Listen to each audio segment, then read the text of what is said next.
Olá, boa tarde. Estamos aqui mais uma vez com a coordenadora do projeto, do Programa Municipal Pacificação Restaurativa Petrópolis da Paz, Elzielen Carvalho, e com a nossa convidada super especial, Cristiane Mello, que vai falar sobre processo pedagógico da justiça restaurativa, pensando vitimização e humanização nas práticas institucionais. Antes da gente começar, queria já passar para vocês a nossa agenda da semana que vem. Na semana que vem, na terça-feira, às 19 horas, nós vamos receber a Cléudia Marco, que vai falar sobre violência doméstica. E na quarta-feira, às 15 horas, na Jornada da Educação, nós vamos receber e vamos participar junto com a educação do encontro com Álvaro Crispino, que vai falar sobre mediação escolar. E na sexta-feira, às 19 horas, dia 21/8, nós vamos receber o Cássio Teixeira de Macedo Filgueiras, que vai falar sobre mediação de conflitos, a melhor forma de lidar com conversas difíceis. Então, essa é a nossa agenda da semana que vem, já fica aí reservado esse horário com vocês.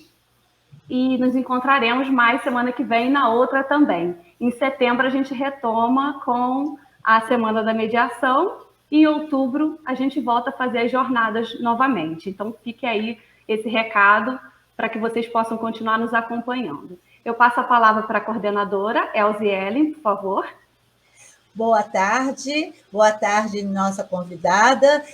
Nós estamos, então, realizando com todo carinho, com muita qualidade, a jornada de difusão dos métodos adequados de solução pacífica de conflitos. E hoje nós vamos falar de JR, Justiça Restaurativa, que para mim é uma das fases mais bonitas, o instituto mais bonito de restaurar alguém. A justiça restaurativa, ela não só atende o lado do crime, mas também pode ser aplicada nas escolas, nas reuniões, nos departamentos, facilitando o diálogo, organizando e facilitando o nosso diálogo. Nossa convidada de hoje é a Cristiane de Castro Melo, do Rio de Janeiro, assistente social como eu, do Tribunal de Justiça, facilitadora de JR, que é a nossa mestre, nossa orientadora, formada pela Key Planet, que é a nossa também mestre, né? E que trouxe toda essa possibilidade de divulgação e de técnicas para serem aplicadas dentro da justiça restaurativa, com imersão no CJP, que eu vou pedir até a Cris para nos explicar o que é, da EMU dos Estados Unidos, coordenado pelo professor, por favor, Vanessa. Mardizer. Exato. Bem-vinda, Cris. Seja muito bem-vinda e receba nossas melhores vibrações de carinho. Recebo, então, as vibrações aqui de carinho de vocês. Com muita alegria que eu venho participar desse espaço aqui, essa conversa virtual.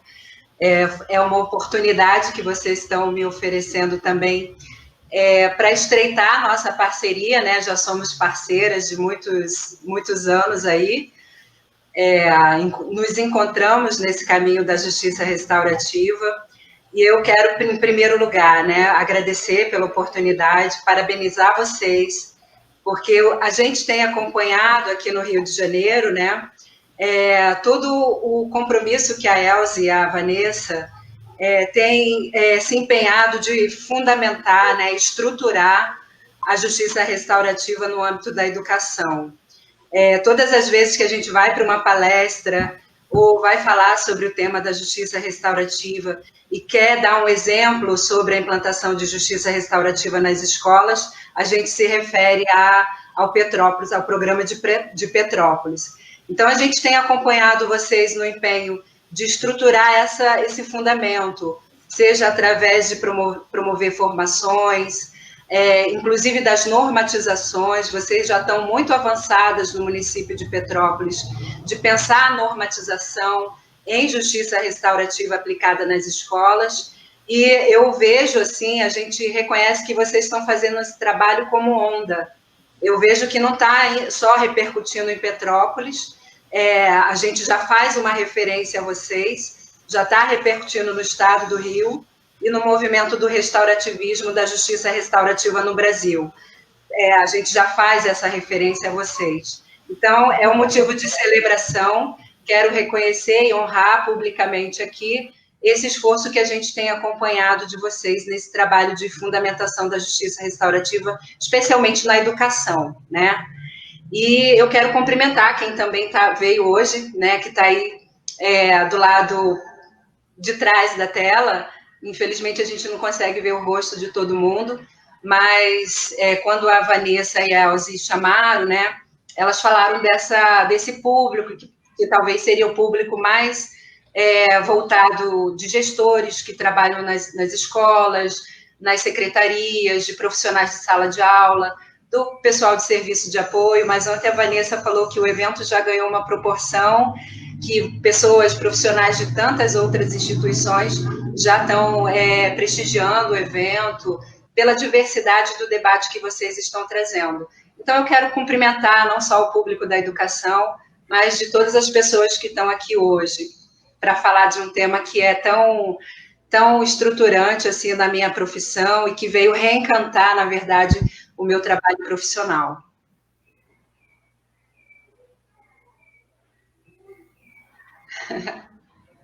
Elzi, seu microfone está fechado. Vanessa, então, conduz a nossa convidada e como coordenadora da Justiça Restaurativa do programa, né, vocês duas serão, né, as nossas estrelas da tarde de hoje. Está com a palavra, Vanessa. Ai, Elzi, ótimo. Cris, realmente é uma honra estar aqui com você. A gente tem que te agradecer muito por mais essa disponibilidade, por mais essa entrega e por estar com a gente em todos os momentos, os principais. Você está sempre com a gente, você é a Renata Fernandes. Então, nosso agradecimento, mais uma vez, deixa registrado aqui. E realmente, nós temos aqui, olha, pessoas a Regina, que está sempre com a gente, da Escola Municipal, e o Debrando de Carvalho.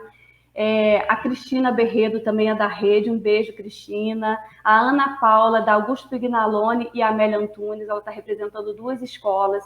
Então, as diretoras, professoras, funcionários das escolas estão chegando, sejam muito bem-vindos. Aproveitem para fazerem as perguntas. A gente está aqui também para responder tudo. E a todas as outras pessoas que estão de outras áreas, sejam muito bem-vindos também. Cris, para a gente começar, você poderia começar contextualizando para a gente um pouco, né, a justiça restaurativa, conceituando também, e mais para frente, no decorrer da sua fala, se você puder trazer a teoria e a prática, alguns casos que você já viveu, já cuidou lá na vara, de alunos, né, que acabam indo para lá, a questão do cenário, da processo educativa. Então, são assuntos que eu acho que contemplam as necessidades das pessoas que também estão aqui com a gente, e acho que a gente tem muito a aprender, tá bem? Então, se você puder trilhar esse caminho e trazer muito mais dentro desse tempo que a gente tem disponível aqui, será um prazer e tenho certeza que será de muito aprendizado para todos nós. Passo a palavra para você e estaremos aqui colocando alguns comentários das pessoas e as perguntas quando surgirem também, tá bem? Obrigada, Vanessa. Bom, eu vou procurar, assim, fazer em forma de diálogo, né? Vou pedir para que realmente vocês... A gente, às vezes, vai falar da justiça restaurativa, fala de um lugar tão familiar, né? Que às vezes pensa que todo mundo já conhece tudo que a gente conhece. Então, se tiver alguma fala que, de repente, pode explicar melhor. Isso eu acho que vai ajudando a gente também centrar na necessidade que vocês têm também de saber sobre esse tema. Eu vou falar um pouco da minha experiência, eu quero falar bem mais dessa experiência, do que me levou ao caminho da justiça restaurativa, né? E como a Vanessa falou, situar esse trabalho, essa nossa experiência, trazer casos para poder concretizar o que é isso, né? Que tema é esse? Por que falar de uma justiça restaurativa, né? E no meu caso, no âmbito do judiciário, não é no âmbito da educação, mas as duas matérias eu acho que estão muito próximas, né? Ambas, né? O judiciário quanto a educação trabalham com processos de aprendizagem, né? Ambas, educação e justiça, trabalham com esse conceito da disciplina, da disciplinarização, né? Nós aqui pelo âmbito da socioeducação, trabalhando na perspectiva do sancionatório e também do pedagógico, e vocês também, na ambiência escolar, trabalhando essa disciplinarização, também dentro dessa perspectiva das hierarquias, né? No judiciário é juiz, aquelas autoridades judiciárias, né? Então, na educação, a gente tem umas hierarquias também do professor, do aluno. Então, a justiça restaurativa vai convidando a gente a pensar esses processos, né, institucionais que levam a gente a esse convite de pensar a nossa relação, né? Se tem sido uma relação mais verticalizada, se tem sido uma relação mais horizontalizada, e esse é o desafio um pouco da justiça e da educação, pensar nas relações de poder que sejam dialógicas, né? E que sejam de reconhecimento de que todas as pessoas têm algo importante para oferecer. Então, eu venho falar um pouco desse lugar e tentar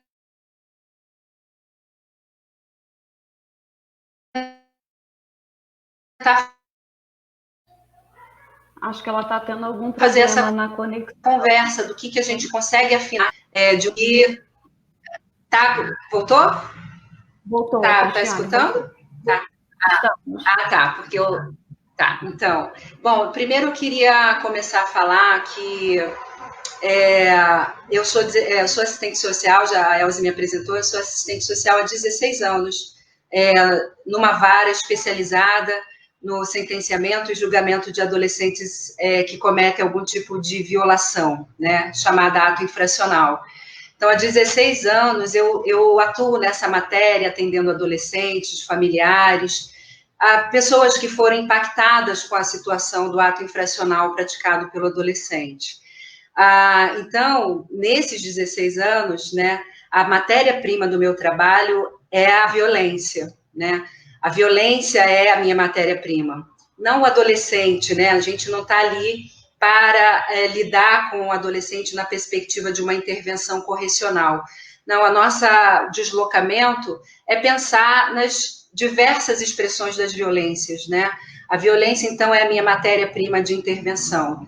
Seja a violência urbana, né? Do atendimento a um adolescente que comete, por exemplo, um roubo numa orla da praia aqui da Zona Sul do Rio de Janeiro, seja o adolescente que comete um furto, né? Adolescentes que estão envolvidos em situações de tráfico de drogas. Então, a gente tem as expressões da violência urbana muito presente no nosso fazer profissional, na vara da infância e juventude. As violências também que acontecem no âmbito intrafamiliar, né? Já atendemos situações de briga entre irmãos dentro do ambiente doméstico, situações de adolescente que agrediram fisicamente a sua mãe, né? Então, aquela violência que se dá no âmbito intrafamiliar, que a gente pode definir na violência doméstica, né? Adolescente como esse autor agressor. A gente já teve situações de estupro, situações seríssimas nessa ambiência familiar, que envolve estupro entre irmãos, estupro entre primos, né, adolescentes, às vezes com criança, adolescente contra adolescente, além das expressões da violência que acontece no ambiente escolar, né, há violências que são expressões de confrontos físicos de jovens que brigam nos corredores da escola ou que dentro da sala de aula, confrontos entre adolescentes e os profissionais da educação, né? Já pegamos situações de adolescentes que ameaçaram a diretora da escola, né? A ameaça de atentado, inclusive, dentro do universo da comunidade escolar. E essa também é uma expressão da violência com a qual nós lidamos no judiciário. E a violência também que se dá, a violência estrutural, vamos dizer assim, que muitas vezes recorta todos esses tipos de violência. O racismo é uma das expressões dessa violência estrutural, né? A desigualdade social é uma expressão dessa violência estrutural. Quando esses adolescentes sofrem violência por parte da polícia, violência estrutural do Estado, né? E aí a gente vai... esse caldeirão de violência, das expressões da violência, na verdade, a nossa matéria-prima de intervenção. E aí eu fico me perguntando por que eu gosto tanto, né, de trabalhar com o âmbito da violência. Por que a violência, ela na verdade, essa matéria infracional que lida com as violações, essas diferentes expressões da violações, exerce em mim há 16 anos um tipo de, digamos assim, encantamento, né? Quem me ajudou a responder essa pergunta foi um autor que eu gosto muito dele, que é um sociólogo chamado Luiz Eduardo Soares.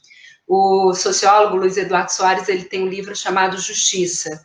Ele trabalha o conceito de violência, ele é um sociólogo que se debruça sobre o tema da violência. E ele fala que a violência, ele exerce na gente uma certa atratividade e uma certa repulsa. Ela tem essa duplicidade na nossa relação com esse tema. Ao mesmo tempo, causa uma repulsa de não querer falar muito sobre esse tema, mas, ao mesmo tempo, uma certa atratividade. E ele fala que a violência causa essa relação dupla exatamente porque ela nos conecta com as nossas dimensões mais primitivas, os nossos sentimentos mais primitivos. Do lado negativo, ele fala que a violência, o tema da violência nos conecta com sentimentos de raiva, de terror, de vingança, de ódio, né? E pelo lado negativo, a violência também nos mobiliza para sentimentos positivos, como a compaixão, a generosidade, a necessidade de cuidado, a defesa intransigente do que é a vida, a recusa intransigente do que é a morte, né? Então, a violência causa essa atratividade porque ela nos conecta com as nossas estruturas e sentimentos mais primitivos. E ele me ajuda a revelar do porquê que a violência, né, de trabalhar nessa matéria infracional, que muita gente tem repulsa, você trabalha com adolescente infrator, que coragem, né? E a gente, quando pensa nesse movimento de desconstrução de que o adolescente infrator é uma pessoa, né? E é uma pessoa em desenvolvimento, a gente começa a também trabalhar nesse processo educativo que nós temos com a sociedade, de desconstruir estigmas em relação ao adolescente que comete uma violência. Nós não estamos livres de cometer um ato de violência também, né?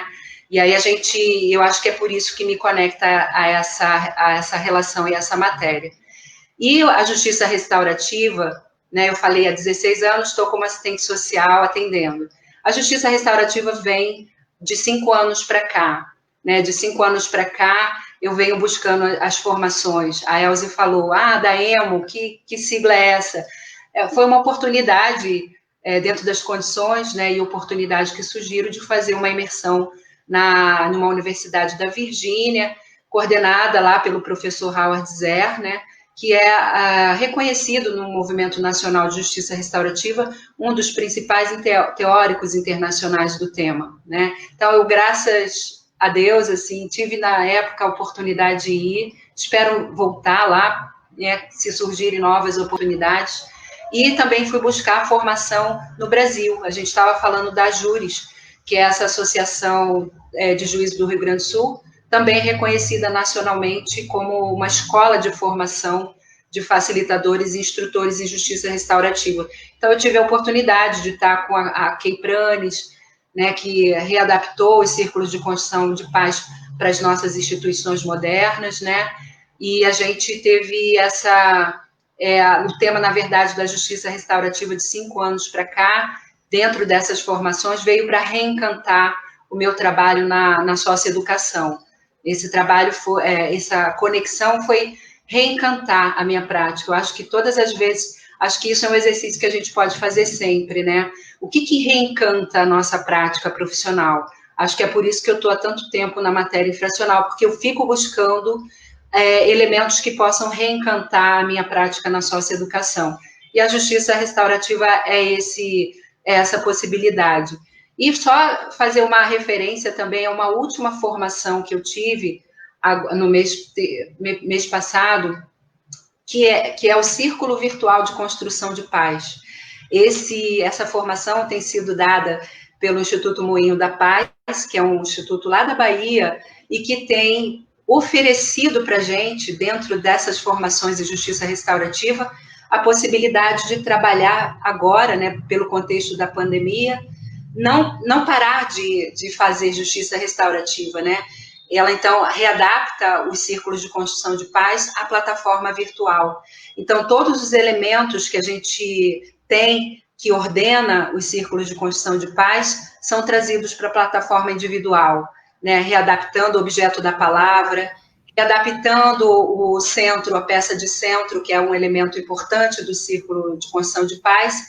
E uma coisa que ficou muito forte para mim é que a gente vai readaptando dentro da nossa realidade as condições de aplicar a justiça, os princípios e a justiça restaurativa, mesmo na plataforma virtual, né? Então, os valores dos círculos, como pertencimento, acolhimento, interconexão, criar espaço de segurança para a gente conseguir falar o que é importante para a gente falar, isso também é possível dentro da plataforma virtual.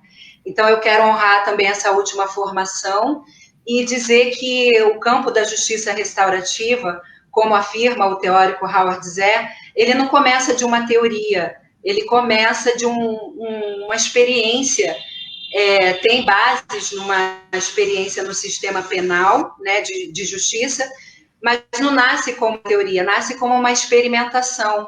E eu vejo que a gente tem hoje, no Brasil, essa possibilidade de criar espaços experimentais sem perder os princípios e os valores da justiça restaurativa. E eu tenho a impressão que o Círculo Virtual de Construção de Paz veio para ficar, né? Então, é mais aí uma ferramenta da gente trabalhar nesse campo da experimentação, uma ferramenta virtual que nada fere os princípios da justiça restaurativa e principalmente do Círculo de Construção de Paz.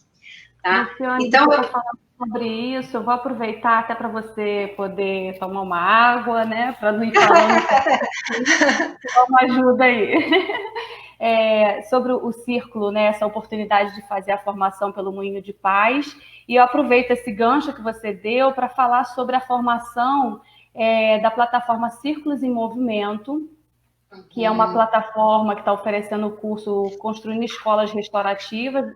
São 12 horas de formação, curso gratuito, todo organizado também pela K-Trends, e é uma oportunidade muito grande que todos nós estamos tendo de acessar esse conteúdo, acessar os pressupostos, acessar essas etapas que você falou, né? Objeto da palavra, para quem não conhece, as etapas dos círculos, os elementos, por que tem essa peça de centro. Tudo isso a gente consegue encontrar nessa formação de 12 horas. E a gente também tem, para Petrópolis, Cristiane, um link específico.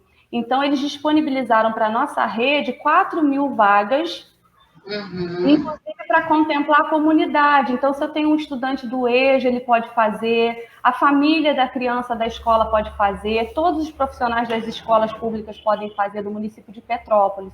Então, daqui a pouco a gente vai colocar o link aqui com um token, tem um número específico para quem é de Petrópolis, acessar esse cantinho da página deles. E lá naquela página, para todo mundo, seja daqui de Petrópolis ou de qualquer outra cidade, pode fazer também, porque é aberto a todos, tá bem? Então, fica esse convite para quem tiver interesse em começar a navegar, a se aprofundar no tema, é uma oportunidade gratuita para conhecer e se aprofundar um pouco mais, tá bem? Ótimo, obrigada. Na verdade, né, Cris, é um momento... Um momento muito especial, porque, veja bem, doutor Leoberto, né, abrindo uma sala do curso dele de Justiça das Júris, né, para o Petrópolis da Paz. Então, também, como você falou, não deixa de ser um reconhecimento do nosso esforço de nos aproximar do ideal, Isso. né, da justiça restaurativa, divulgando aqui no Isso. município. Isso, obrigada, Renata, pela pausa até na água. Porque eu vou falando e se deixar, eu vou embora. Mas pode seguir. Então, pegando esse gancho que eu falei, né, da justiça restaurativa ter começado como uma experiência, então eu venho falar também de um lugar experimental, né? Bom, eu atuo hoje com dedicação exclusiva no Núcleo de Justiça Restaurativa da Vara da Infância aqui do Tribunal de Justiça do Estado do Rio de Janeiro. O Núcleo de Justiça Restaurativa é um projeto piloto, ele ainda não está no organograma oficial do tribunal. Vamos dizer assim que o núcleo ele ainda está na sua infância epistemológica, metodológica, de testagem de erros, acertos. Isso é bom porque nos dá uma margem de fazer essa experiência desse trabalho, do que significa, né, realmente organizar um trabalho restaurativo nesse processo judicial em que aquele adolescente é apreendido por uma prática de ato infracional, por uma violência, né, vai para a frente do juiz, para uma audiência, e o juiz decide que aquele caso pode ficar suspenso, ela não decidir sobre a situação naquele momento, e encaminhar esse procedimento para uma abordagem restaurativa, que a gente vai falar um pouquinho melhor. O que eu quero contextualizar, né, é a realização desse trabalho, que é um projeto piloto. Ele é coordenado hoje pela doutora Vanessa Cavalieri, né, que é a juíza daqui da Vara da Infância e Juventude. Eu e a Renata trabalhamos como facilitadoras de justiça restaurativa nesse núcleo. A Renata já teve a oportunidade de estar aqui com vocês. A gente trabalha nessa perspectiva de um trabalho interprofissional. Então, qualquer profissional de qualquer base, né, ela é formada em direito, eu como assistente social, pode se apropriar dos conhecimentos e das ferramentas da justiça restaurativa. Então, ele tem, apesar dele ainda ter pouquinhos anos de idade, né, de 3, 4 anos, a gente já tem colhido, a partir mesmo das avaliações que as pessoas que passam por esse procedimento, a gente já tem colhido, dentro da própria fala delas, né, assim, elementos de que esse é o caminho, né, da possibilidade de atender esses adolescentes numa matéria infracional, esse caminho da justiça restaurativa, né, a avaliação que as pessoas têm feito dão para a gente um retorno altamente positivo, apesar de pouco tempo de realização desse trabalho, né, apesar de pouco tempo de realização desse trabalho. Então, é um momento, é uma fase de trabalho experimental, mas eu quero falar de alguns casos que vão revelando para a gente essa potencialidade do trabalho dos círculos de construção de paz. Hoje a gente trabalha principalmente com essa ferramenta metodológica, né, com círculos de conflito.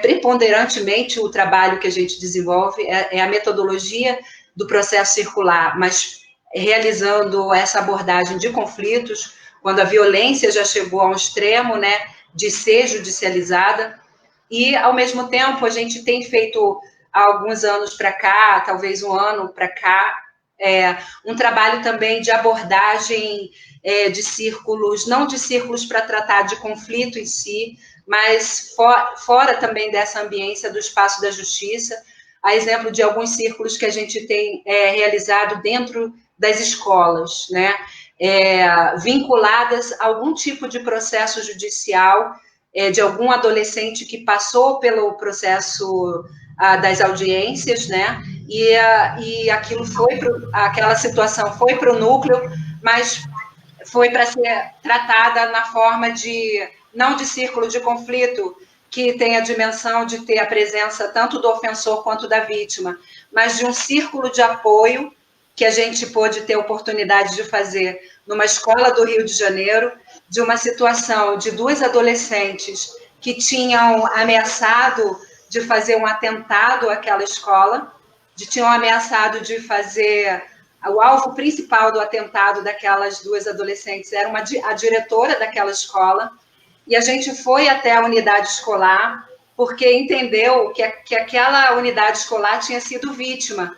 Se a gente pode classificar assim como uma percepção que a gente teve do impacto que aquela situação causou na escola, foi de perceber que aquela comunidade tinha sido muito impactada com aquela situação de ameaça, de um atentado que as duas jovens tinham ameaçado de fazer. Então, a gente teve essa experiência que depois eu gostaria de relatar para vocês como foi essa experiência de fazer um círculo de apoio, acolher toda aquela comunidade escolar, reunir no mesmo círculo professores, educadores, o rapaz que fica na portaria recepcionando os alunos, o policial militar que faz a ronda naquela escola, os profissionais da gestão da Secretaria de Educação, e como foi riquíssima essa experiência de estar reelaborando aquela ação violenta que impactou de uma forma significativa a comunidade escolar. Então, a gente trabalha hoje no núcleo, tanto com os círculos de conflito, quanto a gente tem aberto mais ainda o caminho da justiça restaurativa, nesse processo de desjudicialização, caminhando mais em direção, inclusive, à política de educação, fazendo mais essa articulação estreita com a política de educação aqui do Rio de Janeiro, tanto no que se refere à Secretaria Municipal quanto estadual. Tá? Então, a gente tem a gente tem, então, a construção desse núcleo de justiça restaurativa. Eu acho sempre importante fazer esse referencial, o referencial das legislações, né? Esse núcleo não nasce do nada. Ele nasce, primeiro, por conta de um movimento internacional de justiça restaurativa, né? A gente tem uma referência de um movimento internacional, que desde a década de 60 e 70, o movimento do restaurativismo vai questionar esse sistema judicial penalizador e apontar possibilidades de tratar os crimes e as violências não só pela forma tradicional de se fazer justiça, encarcerando, punindo, né, mas se valendo de outros meios de autocomposição de conflitos, como foram as experiências que nasceram lá na década de 60 e 70 e que vem inspirando o movimento do restaurativismo internacional e nacional. No âmbito nacional, aqui no Brasil, o núcleo, né, ele tem uma referência da Resolução 225 do CNJ, que vai tratar de uma política nacional de justiça restaurativa no âmbito do judiciário. Então, eu venho falar hoje para vocês de uma justiça restaurativa judicial, que é diferente de falar de uma justiça restaurativa na educação, né? A nossa finalidade do trabalho tem, por natureza, lidar com as situações de crime e violência, né? E o Conselho Nacional de Justiça, então, cria essa legislação 225 para falar de uma política nacional de justiça restaurativa no âmbito dos tribunais. Além disso, né, uma legislação que a gente precisa fazer referência quando trabalha na perspectiva de construção desse núcleo é o Estatuto da Criança e do Adolescente, né? O Estatuto da Criança e do Adolescente, ele já vai lá na sua configuração legal falar das medidas socioeducativas, né, que vão das mais leves às mais gravosas, que são as medidas de advertência, as mais leves, prestação de serviço comunitário, liberdade assistida, até as mais gravosas, que são a semi-liberdade, a internação, né? O ECA já vai falar da necessidade de priorizar medidas que sejam mais socioeducativas do que sancionatórias, né?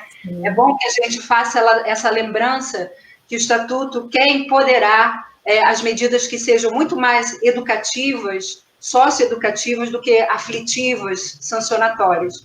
E uma outra referência que é importante, né, sinalizar é a Lei 12.594, a conhecida chamada Lei do SENASE, que vai, então, qualificar melhor o atendimento na socioeducação. Ou seja, oferecer um tratamento mais qualitativo para esses adolescentes que cometem algum tipo de violência. O SINASE e já lá no SINASE a gente já vai perceber esse conceito muito claro do restaurativismo, né? Então, no SINASE, Aperfeiçoando ECA, esse conceito do restaurativismo já vai estar lá presente.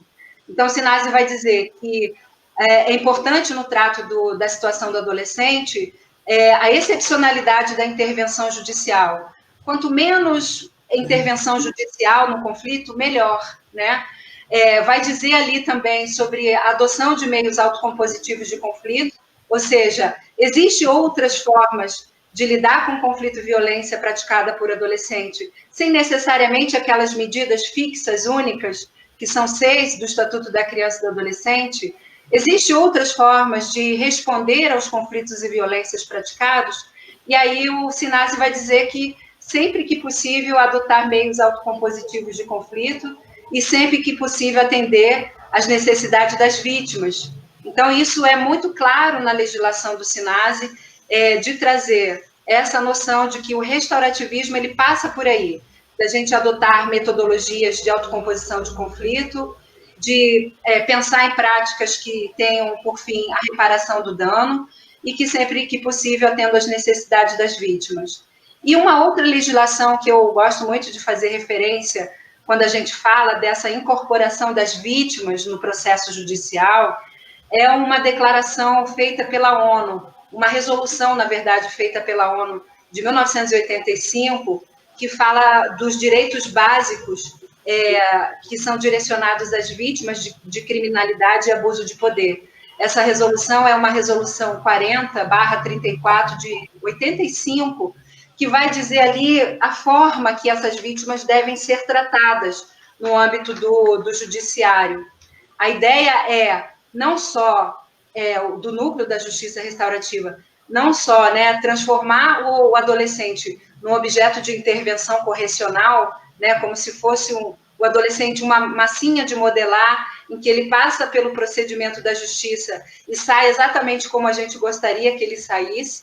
Não, a gente reconhece na matéria socioeducativa, isso parece muito com a educação, que aquele adolescente é um sujeito, ele tem a sua subjetividade, e quando ele é recepcionado no procedimento da justiça restaurativa, mesmo diante de um fato gravoso como estupro, a gente vai acolhê-lo, ainda assim a gente vai respeitá-lo, e ainda assim a gente vai dizer que ele ainda tem direito à voz de contar a sua versão do fato, do porquê que ele fez o que fez, E a resolução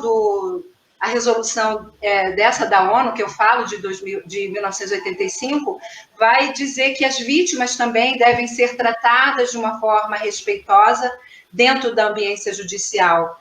Ela vai falar de prestar assistência adequada às vítimas ao longo do processo, Então, essas vítimas que chegam, por exemplo, o adolescente que rouba uma pessoa lá na orla da praia de Ipanema, essa vítima, ela sofreu um dano, Essa vítima, ela passou por uma situação, muitas vezes, traumática nessa abordagem desse adolescente.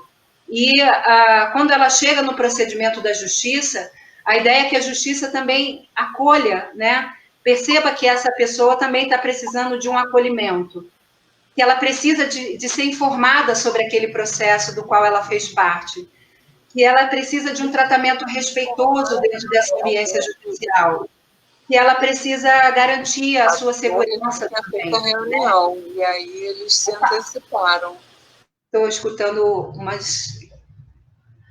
Então, para dar continuidade aqui a essa referência da construção do núcleo, então falei dessas legislações, que estão na base de construção, o Estatuto da Criança e do Adolescente, o SINASE, e também essa resolução, que eu acho muito importante falar, que vai garantir, então, o direito de incorporar a vítima dentro do processo judicial, Essa vítima que apenas chegava lá na audiência e reconhecia o adolescente, dizia sim, foi ele, aí a justiça dispensava essa vítima e nunca mais a gente tinha notícias de como ela ficou, né? Se ela tinha ficado traumatizada, se ela precisava de alguma assistência do Estado, né? Se ela realmente, qual o impacto daquela violência realmente na sua trajetória de vida. E agora, com essa proposta, né, eu entendo que o trabalho do núcleo da justiça restaurativa é exatamente abrir esse espaço, alargar esse espaço de participação, primeiro porque ele tem a dimensão do ofensor, né? A justiça restaurativa, se a gente falar assim, dos referenciais teóricos, como a Vanessa falou para a gente falar um pouquinho, né? Eu acho importante, dentro dessa construção da experiência prática, que um dos referenciais teóricos é esse, né? Ela tem a dimensão do ofensor. Esse ofensor é reconhecido como um sujeito, né? Quando a gente cria um espaço de diálogo, em que esse ofensor tem a possibilidade de encontrar com essa vítima, face a face, no encontro dialógico, olhar no rosto dessa vítima, né? Escutar dela o impacto que aquela ação que ele realizou teve na vida dela. Mesmo assim, então, a gente tem essa dimensão. Ele é convidado para um procedimento restaurativo a dizer das suas razões de ofensor, né? E mesmo numa situação de mais violência, como estupro, ou como um roubo com uso de faca ou com uso de arma, ainda assim esse adolescente vai ter direito à voz, nesse espaço, nesse encontro dialógico junto com a vítima. Então, tem a dimensão do ofensor, tem a dimensão da vítima. A vítima é chamada para esse encontro dialógico presencial, ou seja, a gente convida ela para estar nesse encontro também para olhar no rosto desse adolescente, para sentar do lado do pai dessa adolescente, do irmão dessa adolescente e dar humanidade para aquele evento. Não é só um processo físico de folhas que relatam sobre o boletim de ocorrência e a dinâmica dos fatos, mas nesse outro momento, numa sala presencial de um encontro dialógico, a vítima dá rosto, né, para aquele adolescente. O adolescente dá rosto para aquela vítima, gestos, humanidade. E tem a dimensão da comunidade, ou seja, da gente poder trazer no mesmo espaço dialógico, né, a madrinha desse adolescente, a professora da escola que conhece ele, né, várias pessoas das relações desse adolescente que também são convidados para estar no espaço dialógico. Ou seja, quando a gente incorpora no núcleo de justiça restaurativa a metodologia da prática circular, eu vejo a diferença da metodologia da prática circular de outros métodos, da mediação, enfim, de outros métodos, com esse elemento de inclusão, de integração. A gente, às vezes, consegue colocar dentro de uma mesma sala 12 pessoas, 15 pessoas. Isso impensável alguns anos atrás, porque, na verdade, alguns anos atrás, era somente esse adolescente que ia para uma sala de audiência, se entrevistava ali com o defensor, com o promotor, a vítima também, e nesse momento de implantação de uma abordagem de justiça restaurativa pela metodologia da prática circular, você, então, alarga a possibilidade de mais pessoas estarem ali conversando sobre esse evento violento. Só para dar um pouco de concretude a isso, eu queria sinalizar de um caso que, para mim, foi muito, muito singular no meu trabalho como facilitadora de justiça restaurativa. É um caso que eu queria narrar primeiro como ele aconteceu, né? Que eu já mencionei aqui, que foi dessa adolescente que cometeu um roubo na orla aqui de uma praia da Zona Sul. Então, a dinâmica foi, essa menina apreendeu, né, pegou o celular da vítima, essa menina sai correndo, né? A vítima cai, se machuca, o marido dessa vítima percebe essa movimentação, essa menina corre e alguns quilômetros lá na frente, esse marido consegue chamar a polícia, populares, e essa adolescente, então, é apreendida pela polícia. Né? Esse caso, então, vai para a delegacia, né? É transformado ali no registro de ocorrência, no boletim de ocorrência, e em alguns momentos depois, esse caso vai ser julgado, a juíza está diante da adolescente, e a juíza, que tem um olhar restaurativo, ela vai dizer, esse caso eu acho que é possível ser tratado de uma forma restaurativa. E aí, então, ela encaminha esse caso para o núcleo. E aí o trabalho dos facilitadores começa primeiro com um atendimento individual de cada um, uma preparação individual, né? Então faz o convite, pergunta para o adolescente se ele gostaria que mais alguém tivesse nesse círculo, convida a vítima e pergunta se mais alguém, ela acha que mais alguém poderia estar presente nesse círculo. E a gente vai trabalhando essas pessoas, né? Primeiro individualmente e depois tem um círculo como um acontecimento. O círculo em si, esse encontro em si, já é o acontecimento restaurativo. Porque você imagina, né? Esse caso que eu falo para vocês, a vítima falava assim, todas as pessoas do meu entorno diziam para mim, para que você vai lá nesse encontro restaurativo? Esses adolescentes são assim mesmo, eles são violentos, você vai lá para quê? Eles nasceram assim, eles vão morrer assim. Então, houve né, nessa atitude de ir ao encontro restaurativo, uma primeira quebra dessas assertivas sociais que a gente costuma ouvir sobre o adolescente que comete um ato infracional. Né? O juiz Egberto Penido, lá do Tribunal de Justiça de São Paulo, ele diz que a nossa missão na justiça restaurativa é desconstruir essas assertivas de uma cultura de guerra, que diz que a violência não tem jeito não, que esses adolescentes nasceram com gene deformado e nasceram violentos e vão morrer violentos. Então, uma primeira quebra nessa assertiva, essa vítima tem, de não ouvir esses clamores, né, que falavam, para que você vai lá no encontro restaurativo, né? Esse adolescente não tem jeito. E aí ela quebra essa assertiva e vai lá para ver, conferir como é esse procedimento. E aí a gente acolhe, né, eu e a Renata, como facilitadoras, acolhe essas pessoas, e aí começamos no procedimento essa circularidade da palavra. A primeira fase do círculo restaurativo é a construção de relacionamentos. Primeiro a gente traz ali um outro BO, como diz o Dominique Barter, não mais aquele boletim de ocorrência, mas um outro BO, a biografia oculta de cada um. Então, a gente trabalha ali nessa perspectiva de trazer as histórias de vida da adolescente, de falar dela, dos seus sonhos, do pai dizer, não, eu não ensinei isso para minha filha, né? Da vítima dizer, olha, a gente hoje mora numa região nobre, mas nem sempre foi assim, eu trabalhei muito para chegar nessa situação. E dois fatos me chamam a atenção nesse círculo, que foi muito emocionado. A adolescente chorava muito, ela reconhecia, né, na fala da vítima o quanto ela tinha também causado esse transtorno. A vítima falava, poxa, naquela hora eu caí, eu me machuquei, eu estava falando com uma pessoa importante no celular que ficou preocupada. E aí ela vai ouvindo isso na circularidade da palavra. Quando a gente entra, propriamente dito, no conflito, as pessoas vão dando novo sentido àquilo, né?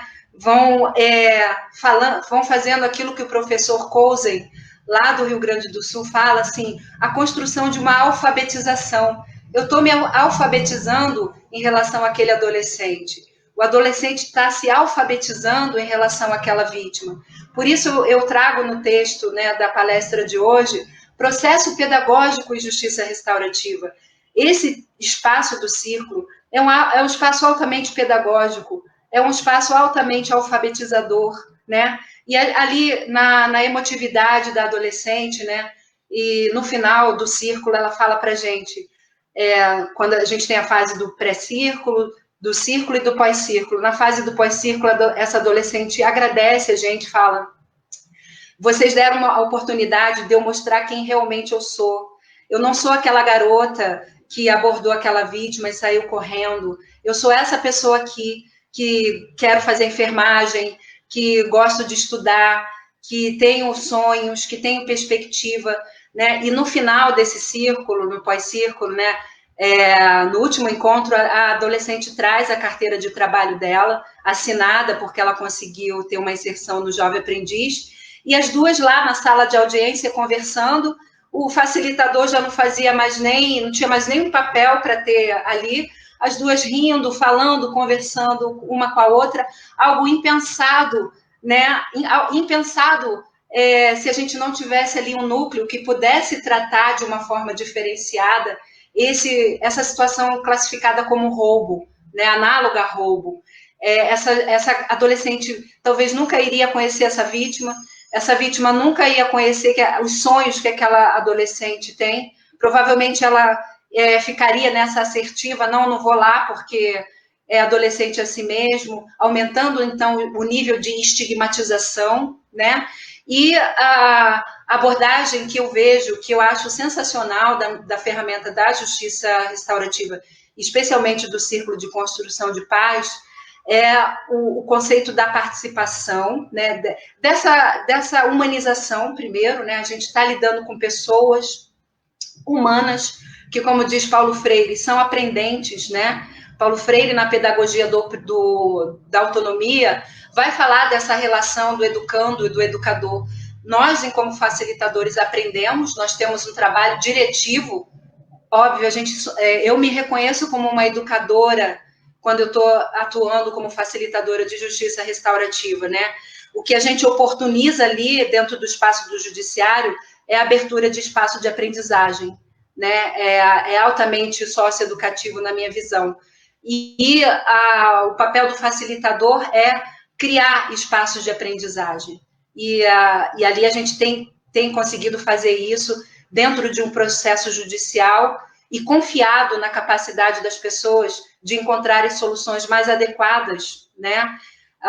Em recente live do professor Ted Walsh, também reconhecido internacionalmente sobre justiça restaurativa, ele fala assim: nós precisamos superar nossas desconfianças cínicas que consideram que as pessoas não têm a capacidade de encontrar melhores saídas do que o Estado encontraria. Nós precisamos acreditar na capacidade dessas pessoas. E outra coisa que ele fala, que eu acho absolutamente correto, a ideia da justiça restaurativa é a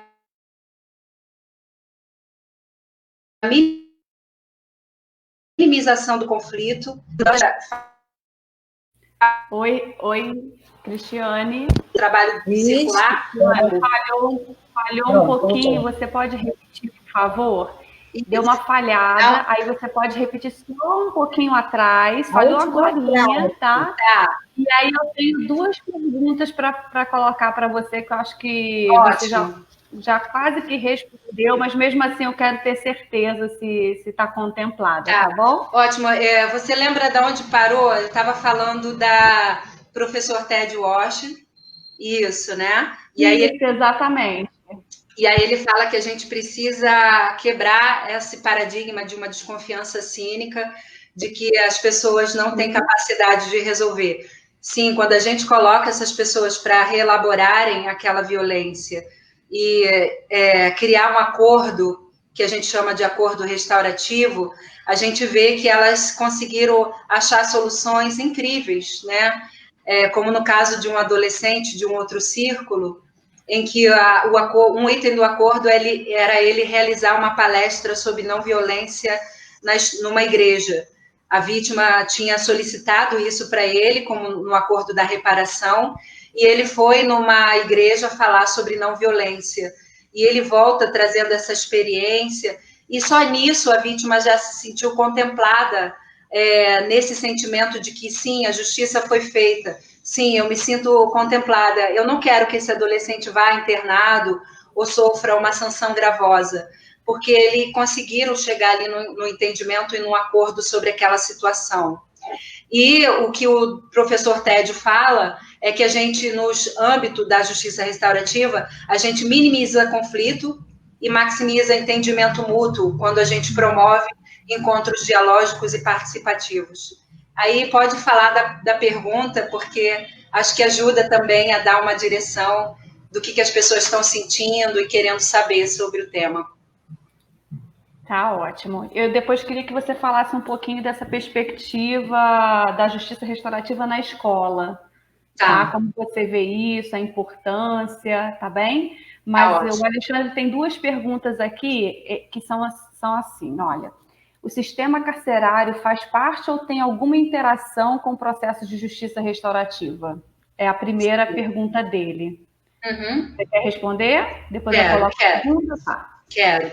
Eu vou falar do funcionamento do sistema infanto-juvenil, que é meu contexto. Eu não trabalho com crime relacionado a adultos, mas com atos infracionais provocado por adolescentes. Mas eu entendi a sua pergunta. Se eu realmente entendi a sua pergunta, você quer saber se dentro de um sistema, por exemplo, no caso da justiça juvenil, se o adolescente é internado, sofre uma medida sancionatória da internação, ainda assim é possível trabalhar na perspectiva restaurativa?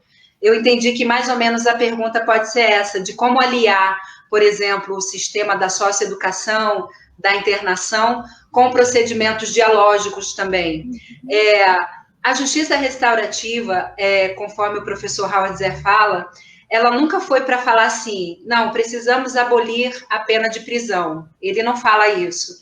Ele fala que sim, que se a gente trabalhar bem o paradigma da justiça restaurativa, pode ser que chegue algum momento que a prisão não vai estar nesse empoderamento, que a prisão vai estar só naqueles casos excepcionalmente gravosos, né? Mas a gente sabe que no próprio âmbito da socioeducação, isso está dito pelo levantamento nacional socioeducativo, ainda assim a medida de internação é muito forte, muitas vezes aplicada de uma forma que deveria ser excepcional, mas acaba sendo prioridade na aplicação das medidas socioeducativas.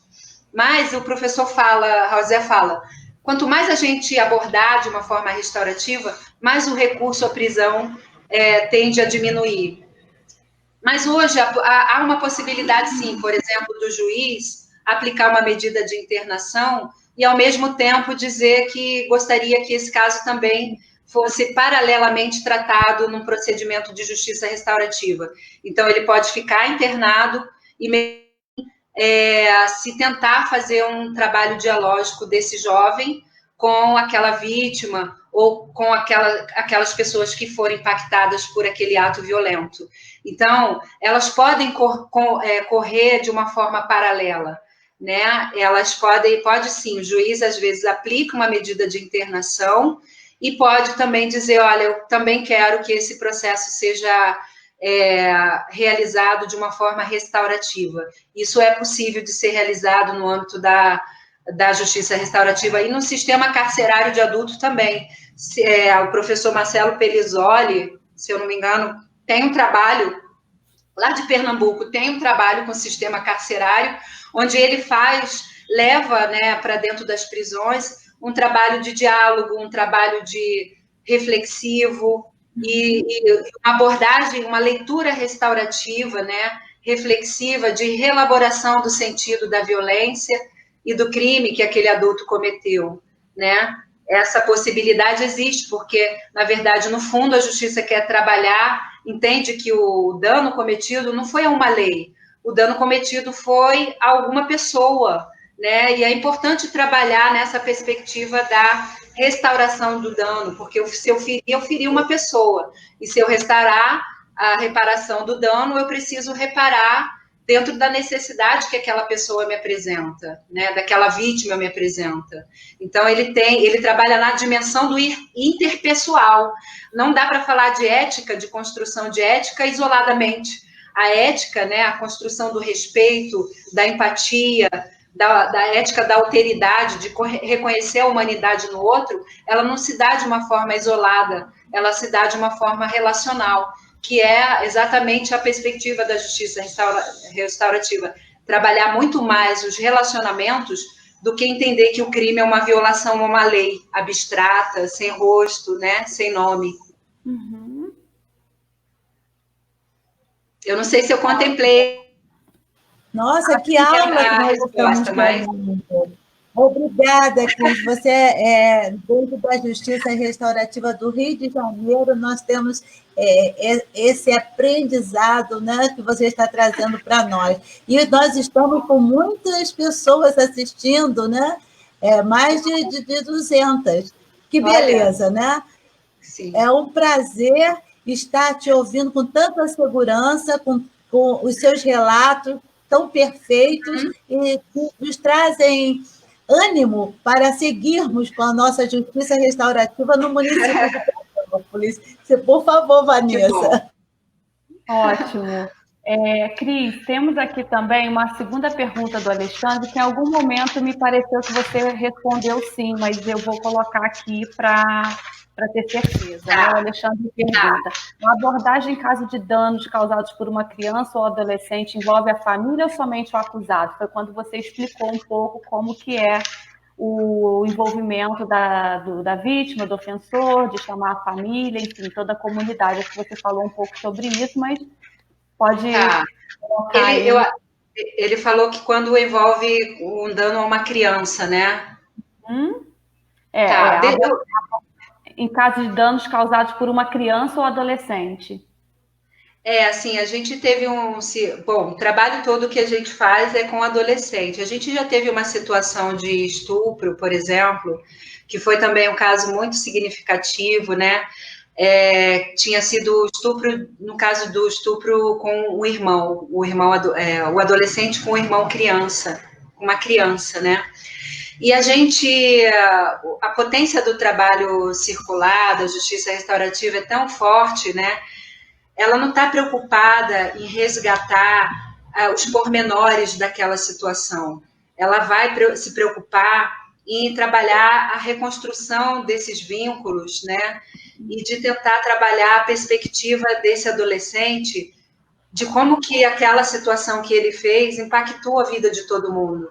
Impactou a vida dele, impactou aquela relação familiar, impactou a situação da criança. Embora nesse caso não tinha sido uma situação de estupro mesmo consumado, né?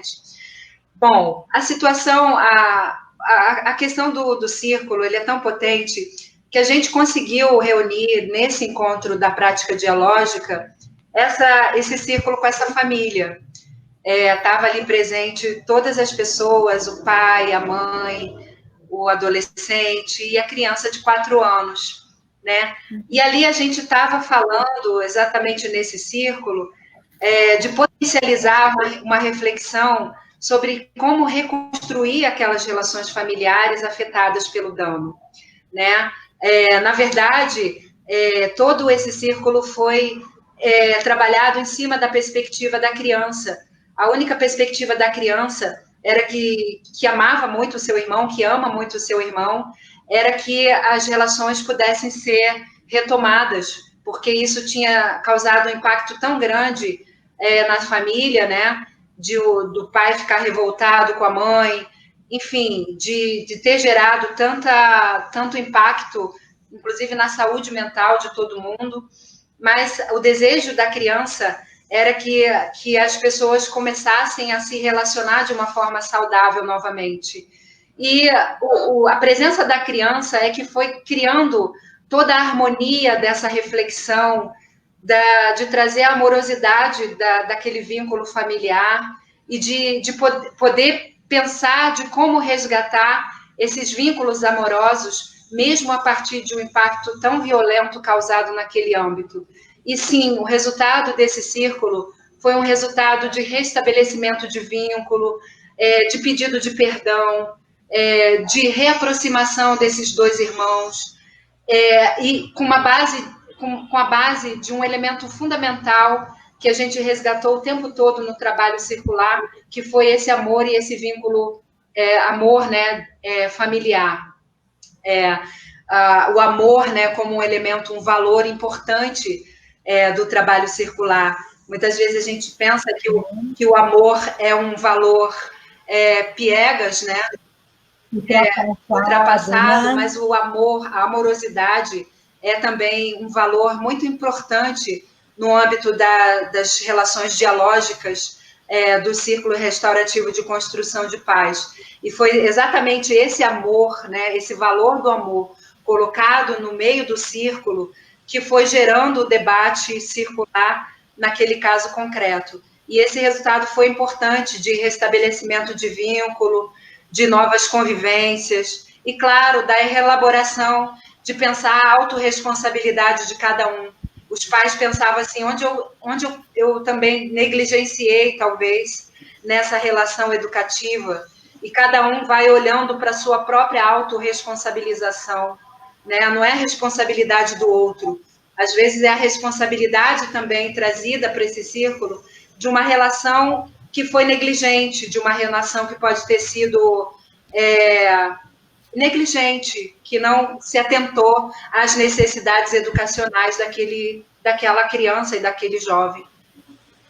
Olha que beleza, né? Você enche meu coração de esperança, porque você falando, relatando esse fato, eu senti assim, nossa, reverberando numa sociedade.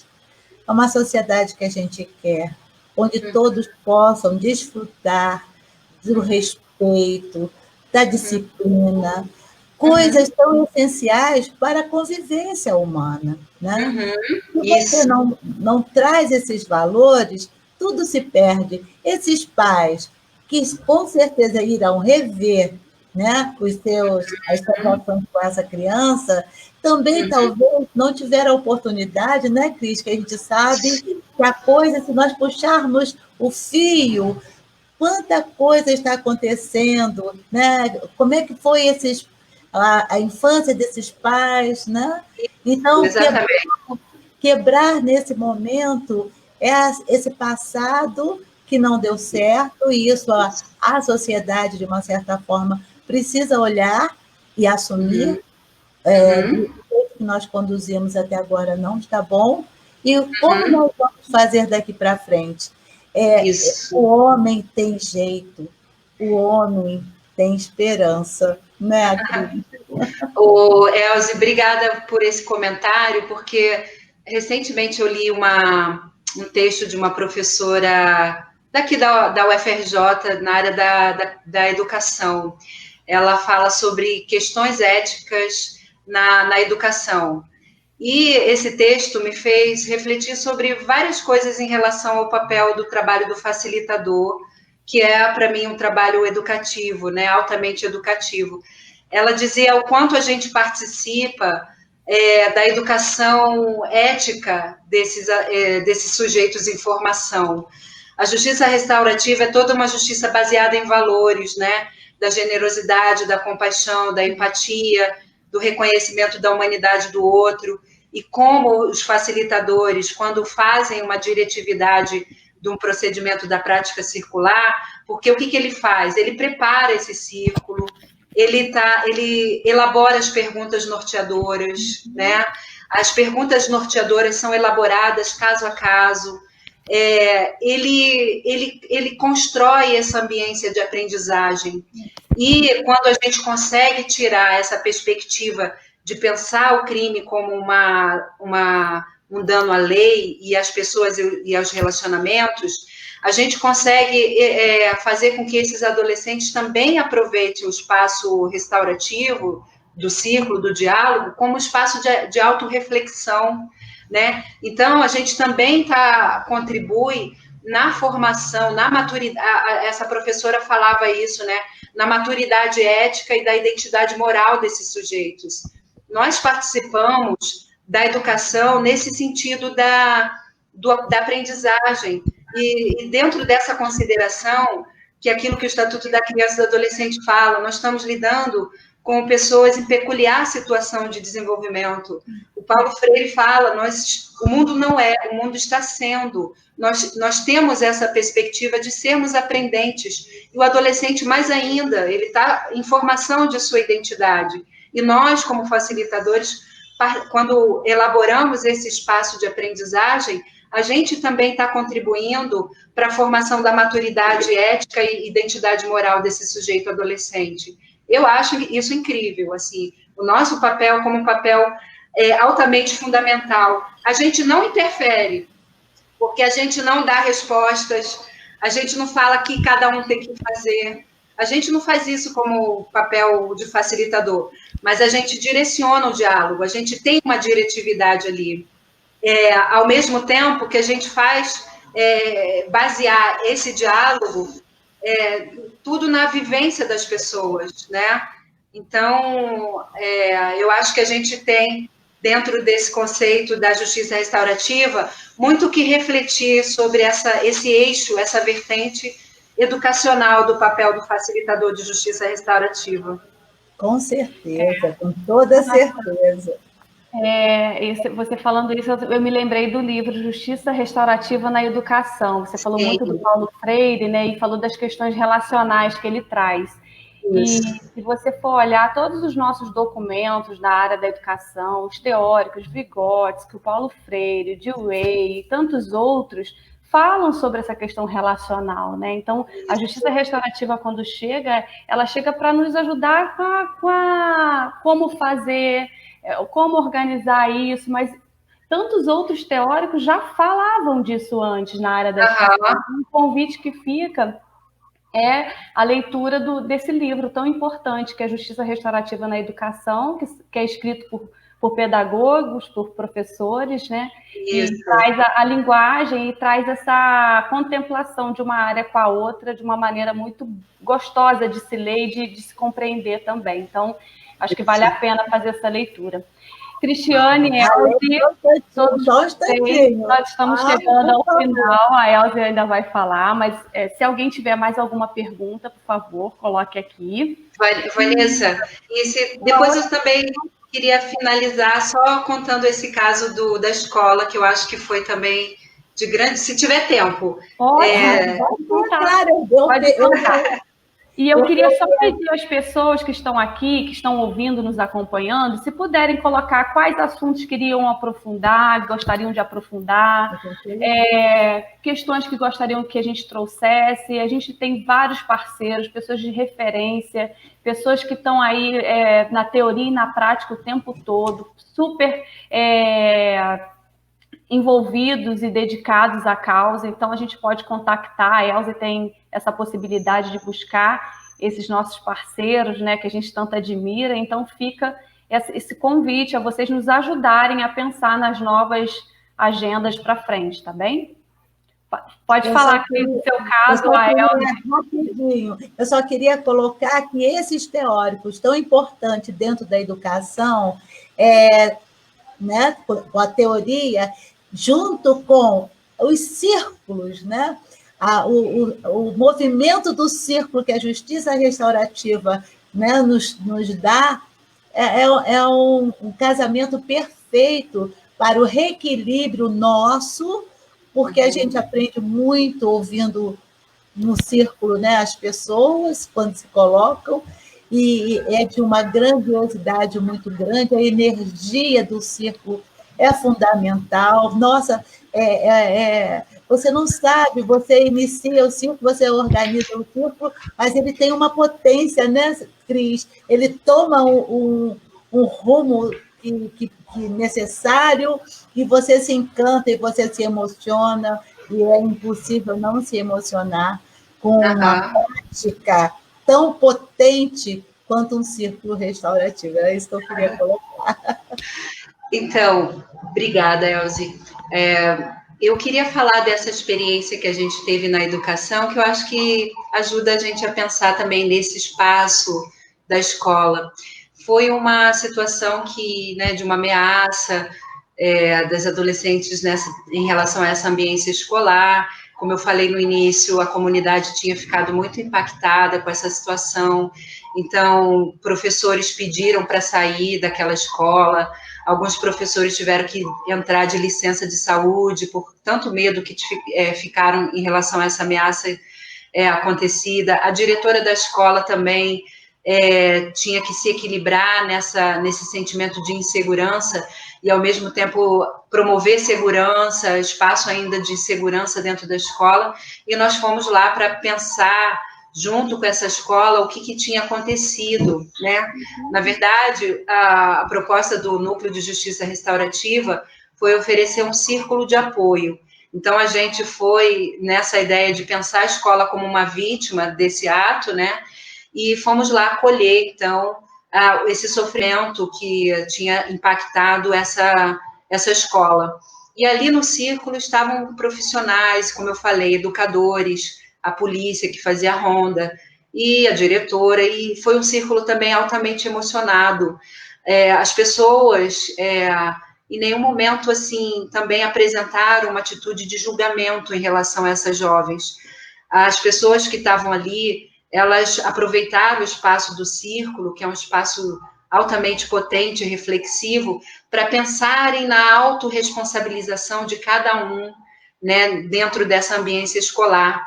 E aí eles buscavam, assim, respostas do que podia ter acontecido, né, do que podia ter sido falho naquela relação com aquelas duas adolescentes, né? E aí houve essa ideia de cada um poder trabalhar a sua autorresponsabilidade. E teve uma fala de uma pessoa que eu achei muito interessante, né? Que era o rapaz que trabalha eu não sei qual é o nome que se dá, é o monitor que fica na portaria, recepcionando os alunos, né? Ele também estava presente nesse círculo, né? E ele falava, na reelaboração do que a escola poderia fazer para melhorar, né, o relacionamento com os alunos, porque em nenhum momento eles pensaram assim, de punição, de retaliação, de vingança. Os profissionais estavam pensando em como reorganizar aquela ambiência escolar, em que fosse um espaço de confiança, de segurança, de valorização de cada pessoa que está ali na escola. E ele falava assim, eu acho que o grande aprendizado que essa situação me trouxe foi de que eu preciso olhar mais para esses alunos, né? Eu estou ali na portaria, mas eu estou me relacionando com eles. Eu preciso, então, dar um bom dia, observar gestos, né? Ele falava assim, a gente às vezes se preocupa com aquele adolescente mais espivitado, aquele adolescente que causa mais turbulência no ambiente escolar, mas é aquele adolescente quieto, aquele que passa quase desapercebido, aquele que é invisível, que quase não fala, né? Aí ele falava, a gente tem que se aproximar desses adolescentes, desses jovens, a gente tem que criar uma relação de confiança com esses jovens, né? E isso para mim foi uma fala muito importante, que me lembrou uma referência, que aí eu finalizo então a minha fala aqui, trazendo uma abordagem da própria Kay Pranes, que ela fala da importância de construção dos relacionamentos, especialmente na ambiência escolar. Deixa eu ver se eu acho aqui, porque eu tinha separado, porque esse caso me revelou muito isso quando eu li esse trecho, né, da fala da Kay Pranes. A Kay fala assim, a Kay afirma que o tempo que se demora para construir relacionamentos de qualidade fica no final da lista de prioridade na escala de necessidades que a escola quer desenvolver. Isso é compreensível, porque existe extrema pressão em cima das escolas. Porém, muitas das dificuldades recorrentes nas escolas e que a longo prazo demandam muito tempo e muitos recursos, surgem a partir da ausência de relacionamentos positivos. Geralmente, a confiança não está presente nas escolas. Os jovens não confiam nos adultos. A equipe de trabalho pode não confiar na administração. Embora a construção de confiança leve tempo, vale a pena o investimento, porque o desempenho acadêmico depende do sentimento de confiança e dos bons relacionamentos. Por estarmos defendendo o maior uso de círculo nas escolas, acreditamos que poderia realmente mudar a cultura da instituição quando os círculos são praticados de maneira regular. Então, essa ideia de por que o círculo nas escolas, né? Porque a gente tem que trabalhar antes de conteúdo, de disciplina, de pensar em lidar com o conflito daquela escola e imediatamente judicializá-lo, a gente tem que pensar antes de como a gente trabalha os relacionamentos nessa ambiência escolar. Porque pode ser que, da forma como a gente trabalha os relacionamentos na ambiência escolar, a gente também vai precisar muito menos da intervenção do Poder Judiciário, né? Porque a intervenção do Poder Judiciário também é traumático para esse jovem, também estigmatiza esse jovem, né? E o que mais a gente quer, conforme sinaliza o SINASE, é trabalhar nessa perspectiva da excepcionalidade da intervenção judicial. O caminho da escola e o Poder Judiciário é um caminho de mão dupla, né? Então, acho que essa experiência foi muito reveladora para mim, nesse sentido dessa fala desse profissional que não está na sala de aula, mas que está nos corredores, e que essa gesto dele, nessa fala, da gente perceber, criar laços de afetividade, de confiança, é um primeiro caminho para a gente construir relacionamentos saudáveis dentro da escola também.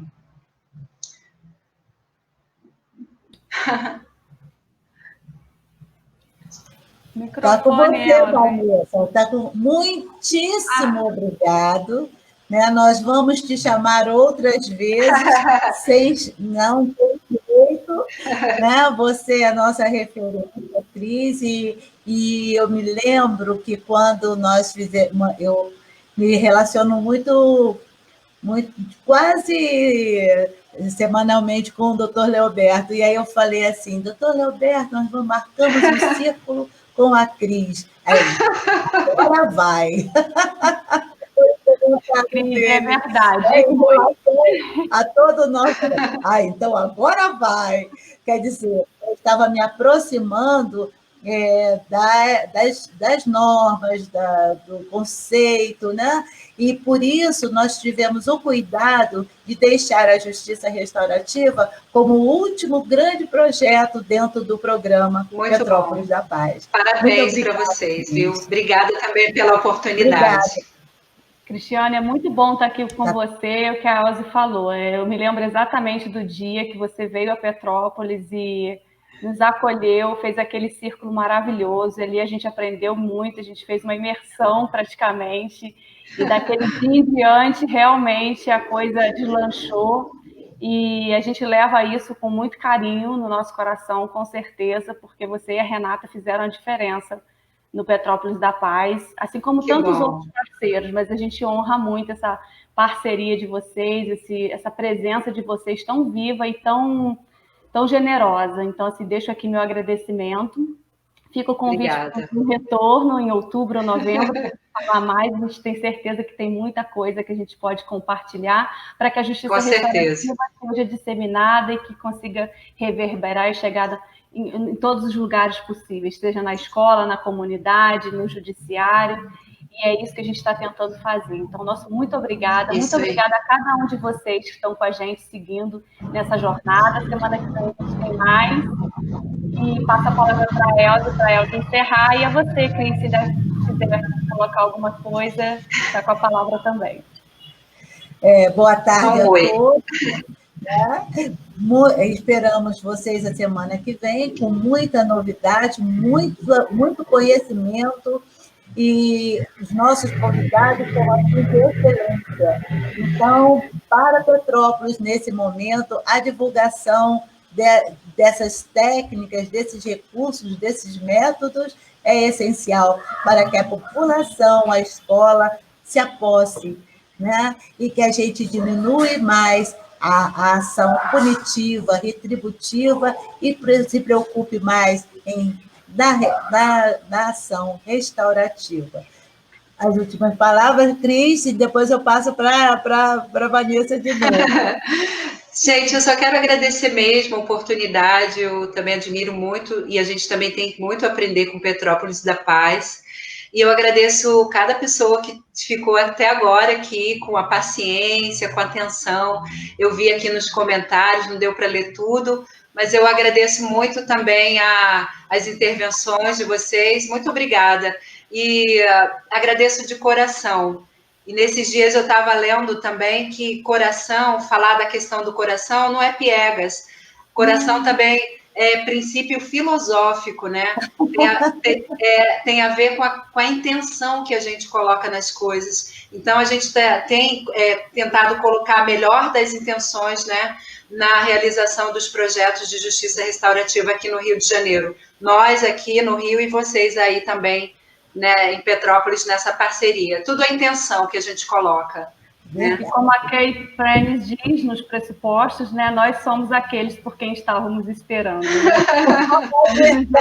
Vamos seguir. Bye. Muito obrigada. Boa tarde a todos e um bom final de semana. Obrigada, gente.